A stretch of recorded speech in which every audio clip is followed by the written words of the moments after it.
Du 1er au 13 août, retrouvez l'art d'ici, à plein air. Venez découvrir des milliers d'objets uniques, vos artisans professionnels et ceux de la région à l'honneur du Bas-Saint-Laurent. C'est un rendez-vous à l'espace 400e du Vieux-Port de Québec. Entrée gratuite, tous les détails sur matière.ca.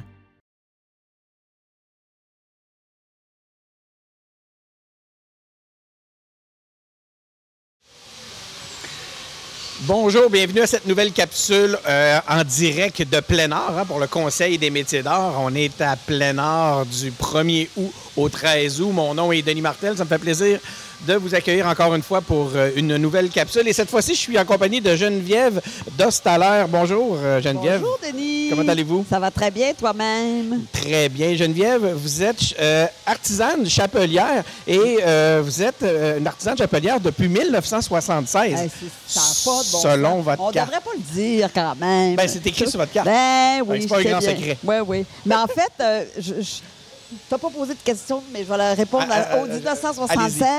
En fait, si j'écris ça, c'est vraiment parce que en 1976 ou 77, j'ai fait mon premier salon des métiers d'art. Moi, j'ai étudié en France, j'ai étudié à Paris 3 ans, puis en revenant, j'ai fait un salon des métiers d'art. En fait, j'ai acheté des machines, je tricotais beaucoup. J'ai commencé par le tricot. OK. Alors, en 1977, le premier salon des métiers d'art que j'ai fait, c'était avec du tricot seulement. Gênez-vous pas pour tenir votre micro comme ça, là, devant, qu'on vous entende bien. OK. Donc, vous avez commencé avec le tricot. Oui. Donc, ça remonte à un bon bout de temps. Ça remonte à il y a... Bien, écoutez, ça me fait penser. Parlez-nous-en de votre parcours. Comment vous en êtes venu? Faites-moi un petit historique là, de votre parcours. Comment vous en êtes venu à devenir chapelière? Puis là, je vois qu'on a des chapeaux sur la table ici. On va regarder ça tantôt, mais commençons par parler de votre parcours. Je pense que... quand je pense vraiment que j'ai eu des enfants. Mes 2 enfants, j'ai été monoparentale. Et le travail artisanal m'a vraiment aidée parce que j'ai travaillé à mon compte. J'avais mon rythme, c'est vraiment ça, puis j'avais une passion. Puis quand j'étais en France, j'ai toujours aimé tous les travaux de création. J'aimais les tissus, j'aimais la laine. Et puis ça a commencé amoureuse comme ça. de la matière. Amoureuse de la matière. Amoureuse de la matière. Puis j'ai commencé avec le tricot. D'ailleurs, le tricot, ma passion de tricot est venue du fait qu'en France, je fumais. Puis à un moment donné, j'ai voulu arrêter de fumer. Puis pour arrêter de fumer, j'ai commencé à tricoter. Ça a été votre support. Oui, exactement. Ça a été mon support. C'est intéressant. C'est ça. Puis après ça, comme j'en tricotais beaucoup, je me suis dit, il y a peut-être moyen d'en tricoter encore plus. Alors là, c'est là que j'ai commencé à tricoter avec des machines à tricoter. Alors, ça a commencé comme ça. Mais au début, c'était surtout des vêtements. Je faisais des chandails. J'ai commencé à faire des petits chapeaux assortis. Finalement, de fil en laine.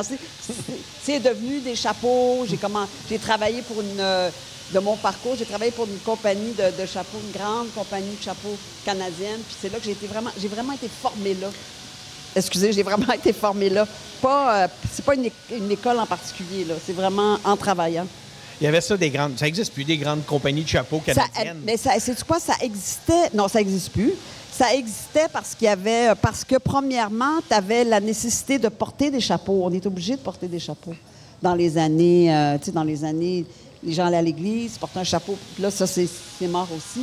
Ça faisait partie ça, c'est plus maintenant. Là, les gens portent les chapeaux d'une façon beaucoup plus, je te dirais, c'est comme, tu sais, le froid. Par plaisir? Ben, par plaisir, mais beaucoup. Le froid. Le froid, la protection. L'été, c'est le soleil. J'en fais même, moi, beaucoup pour la pluie.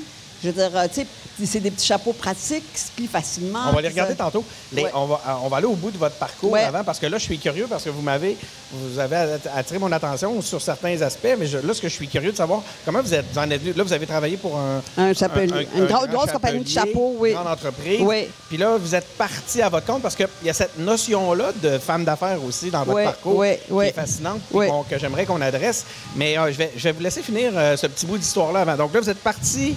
Vous avez quitté le grand chapelier, je ne sais pas comment on appelle ça. Ben, c'est ça, une compagnie de chapeaux. Puis là, vous êtes parti à votre compte, vous avez créé votre...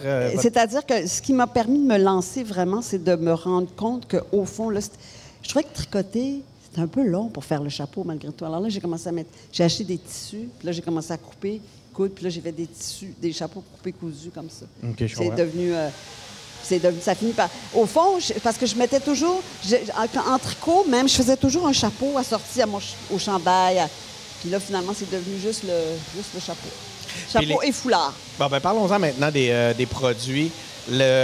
D'ailleurs, je trouve la marque, je ne sais pas si on le voit suffisamment bien. Oui, on le voit bien. Vous avez une très belle petite marque hein, comme oui, ça. C'est ma fille qui est designer, qui a fait toute la conception graphique de la compagnie.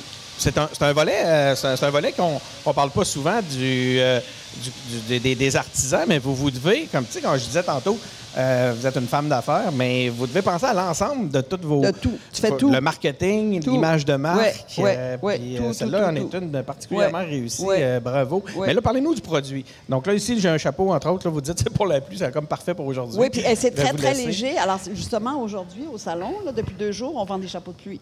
Parce qu'il pleut. C'est un chapeau, là, c'est sûr, qui se plie facilement, qui se met dans la poche, qui voyage. Puis quand les gens l'ont sur leur tête, bien, le rebord est quand même assez large, fait que ça peut protéger. Ça peut même être peut-être porté aussi au soleil, oui. Ouais. J'ai lui aussi, mais qui n'est pas imperméable. Il est beau, hein? Oui.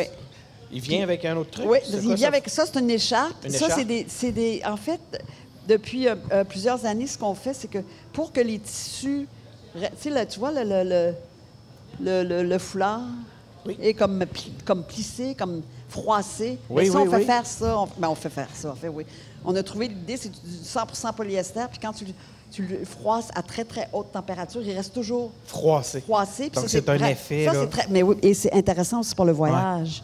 Parce que, tu le mets n'importe comment. Il faut qu'il soit froissé. Puis ça, pour l'hiver, je ne vais pas passer tout de suite à l'hiver, mais c'est le même principe. Ben, pourquoi pas? Ça, on fait plisser ça aussi, depuis toujours. Donc, les espèces de plis qui ont l'air il reste là tout le temps. Je m'y connais pas, j'aurais dit des plis français. Ben, en tout cas, accordéon français un peu, puis ça reste comme ça tout le temps. Ça, c'est vraiment beau. Oui.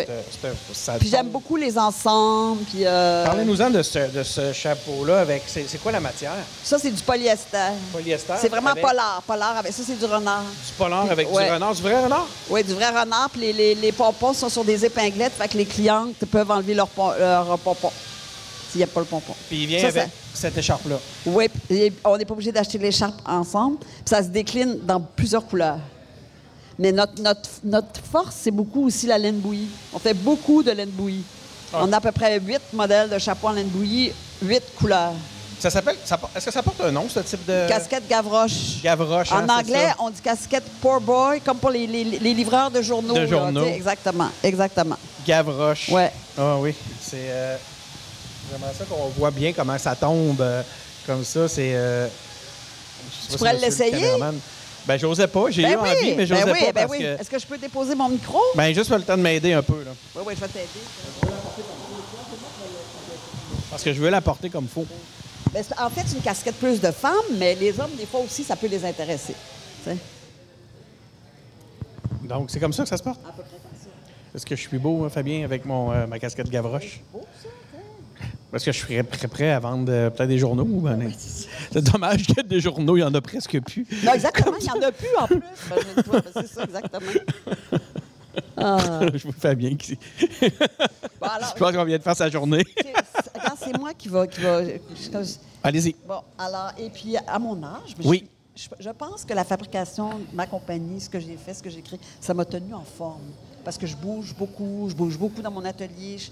J'aime ça. Puis, mais maintenant, quand même, au niveau des salons, je fais le premier salon, j'ai fait en 77. Donc, ce calcul, on arrive proche de 45 ans, presque. Alors, mais maintenant, je travaille avec mon fils. J'ai comme une relève, là. Je peux dire que mon fils travaille avec moi. Il fait des chapeaux avec vous? Oui, il travaille. Oui. Puis il a sa propre... Il y a sa petite business à lui aussi dans les chapeaux. Pas les mêmes chapeaux, mais il participe beaucoup.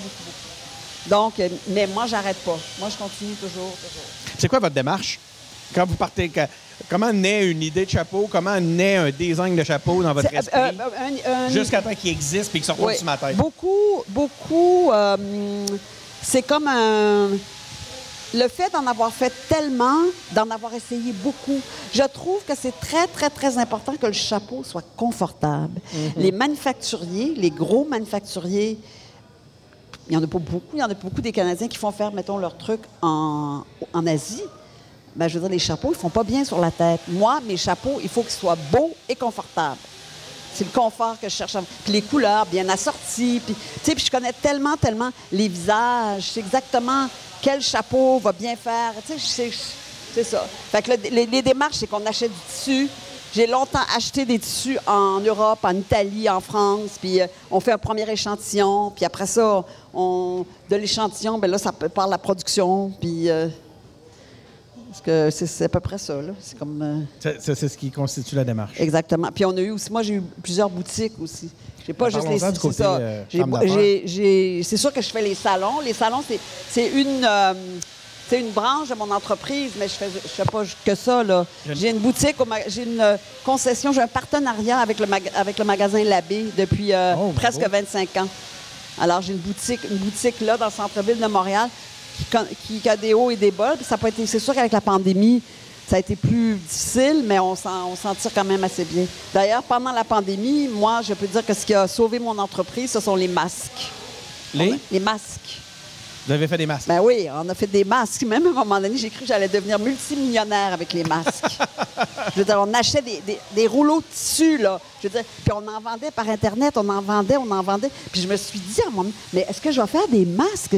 C'est comme ça que ma carrière va être des masques pour le reste. Non, on a fait beaucoup. Vous êtes revenu au chapeau. Ben oui, écoute, on est revenu au chapeau.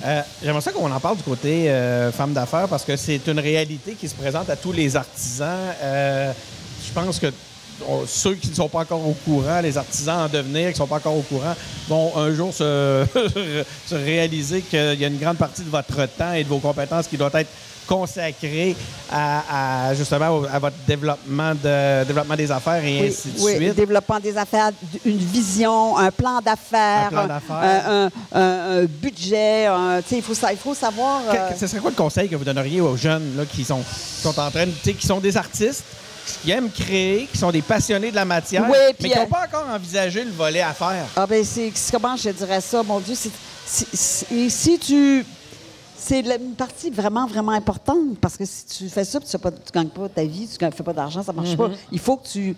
Alors, je sais pas, il y a tellement des formations, c'est bon à suivre, ou des formations en affaires, savoir comment... Le Conseil des métiers d'art donne des formations. Il donne des formations, il faut suivre ces formations-là, c'est super important. Aussi, un autre aspect très, très, très important, et moi, j'ai beaucoup, beaucoup bâti mon entreprise là-dessus, c'est que je suis une très, très, très bonne vendeuse.